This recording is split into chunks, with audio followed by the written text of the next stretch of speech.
సాధారణంగా మనం వెళ్లే ఆలయాల్లో ఆవులు, కుక్కలు, కోతులు వంటివి గుడి లోపలికొచ్చి అక్కడ మనం పెట్టే ప్రసాదాలను తింటూ ఉంటాయి.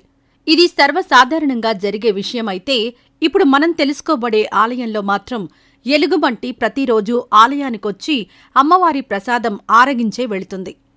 ఈ కాలంలో ఎలుగుబంట్లు ఎక్కడ ఉన్నాయి? ఉన్నా కూడా అవి అమ్మవారి ఆలయానికొచ్చి ప్రసాదాలు తింటాయా అనే అనుమానం కూడా చాలా మందికి రావచ్చు. కాని ఇప్పుడు మనం తెలుసుకోబోయే ఆలయంలో రోజూ ఎలుగుబంటి వచ్చి అమ్మవారి ప్రసాదం తింటుంది. అది కూడా అతి పురాతనమైన దేవాలయం.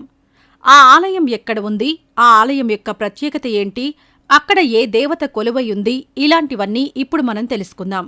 భారతదేశంలో ఆధ్యాత్మిక ప్రదేశాల ప్రస్తావన వచ్చినప్పుడు అందరికీ గుర్తుకొచ్చే ప్రదేశం ఉత్తరాఖండ్ రాష్ట్రంలోని హరిద్వార్. ఈ క్షేత్రం హిందువుల మొదటి పర్యాటక కేంద్రంగా నిలుస్తుంది. దేశంలో యాత్రికులు ఇష్టపడే ప్రదేశం కావడంతో హరిద్వార్లో సాధారణంగా పర్యాటకులను ఆకర్షించే విధంగా అనేక రకాలైనటువంటి యాత్రా స్థలాలు, ఆశ్రమాలు కనిపిస్తాయి. హరిద్వార్లో ముఖ్యమైన ఆలయాల్లో చండీదేవి ఆలయం ఒకటి. ఈ ఆలయం ఉత్తరాఖండ్ రాష్ట్రంలోని హరిద్వార్ జిల్లాలోని హరిద్వార్ నగరంలో ఉన్న హిందూ దేవాలయం. ఈ దేవాలయం హిమశైల దక్షిణ ప్రాంతంలోని పర్వతాలలో కలిగిన నీల పర్వతంపై కొలువై ఉంటుంది. ఈ ఆలయం 1929లో కశ్మీర్ రాజ్యానికి చెందిన రాజు సుశాంత్ సింగ్ నిర్మించారు. ఈ ఆలయాన్ని 8వ శతాబ్దంలో ఆది శంకరాచార్యుల వారు నెలకొల్పినట్టు చారిత్రక అభిప్రాయం కూడా ఉంది. ఈ దేవాలయం హరిద్వార్లోని పంచతీర్థాలలో ఒక్కటైన నీలపర్వత తీర్థంగా కూడా పిలువబడుతుంది. ఈ చండీదేవి ఆలయం భక్తులు తమ కోరికలు నెరవేర్చుకుని కొలిచే సిద్ధపీఠంగా పూజింపబడుతుంది. ఇది హరిద్వార్లోని 3 శక్తిపీఠాలలో ఒకటిగా అలరారుతోంది. ఇవి కాకుండా హరిద్వార్లో ముఖ్యమైన శక్తిపీఠాలుగా అలరారుతున్నవి మాయాదేవి శక్తిపీఠం, మానసాదేవి ఆలయం. హిందూ దేవతలలో అమ్మవారు చండికగా కూడా పిలువబడుతుంది.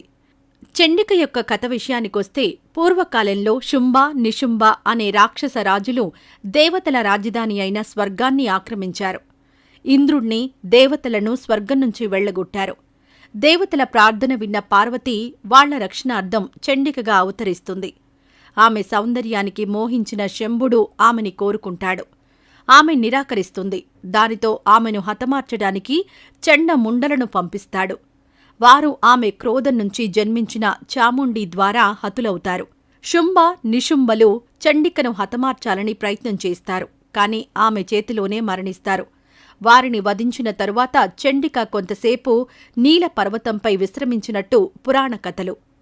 అందువలన ఆ ప్రదేశంలో ఈ దేవాలయాన్ని నిర్మించారు. ఈ ప్రాంతంలో కలిగిన 2 పర్వత శిఖరాల పేర్లు శుంభ, నిశుంభ. ఈ దేవాలయం ప్రాచీన దేవాలయాలలో ఒకటిగా గుర్తింపు పొందింది. ఈ దేవాలయానికి అనేక మంది భక్తులు వస్తూ ఉంటారు. ముఖ్యంగా చండీ చౌడాస్, నవరాత్రి ఉత్సవం, కుంభమేళా వంటి ముఖ్యమైన సందర్భాలలో భక్తుల సంఖ్య ఎక్కువగా ఉంటుంది.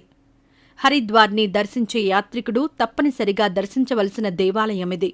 ఈ ఆలయంలో ఉన్న మరొక ప్రత్యేకత, ప్రతిరోజు ఎలుగుబంటి వచ్చి అమ్మవారి యొక్క ప్రసాదాన్ని తింటుంది.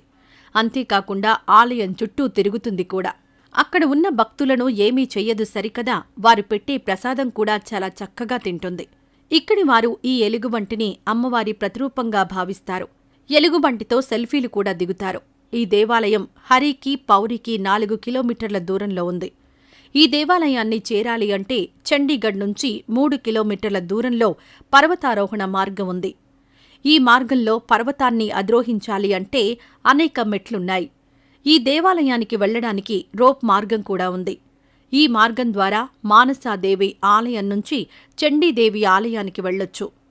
ఈ మార్గంలో గౌరీదేవి ఆలయం నుంచి చండీదేవి ఆలయం వరకు 2900 మీటర్ల ఎత్తుకు తీసుకుని వెళ్తాయి. దీని పొడవు సుమారు 740 మీటర్లు, ఎత్తు 208 మీటర్లుంటుంది. ఈ పర్వతం 2వ వైపు దట్టమైన అడవి ఉంటుంది. ఈ మార్గంలో ప్రయాణించినప్పుడు గంగానది, హరిద్వారాలను కూడా చాలా చక్కగా చూడవచ్చు. ఈ ఆలయం సాధారణ రోజులలో అయితే ఉదయం 6 గంటల నుంచి రాత్రి 8 గంటల వరకు తెరవబడుతుంది. ఈ దేవాలయంలో హారతి ఉదయం 5 గంటల 30 నిమిషాలకు ప్రారంభమవుతుంది.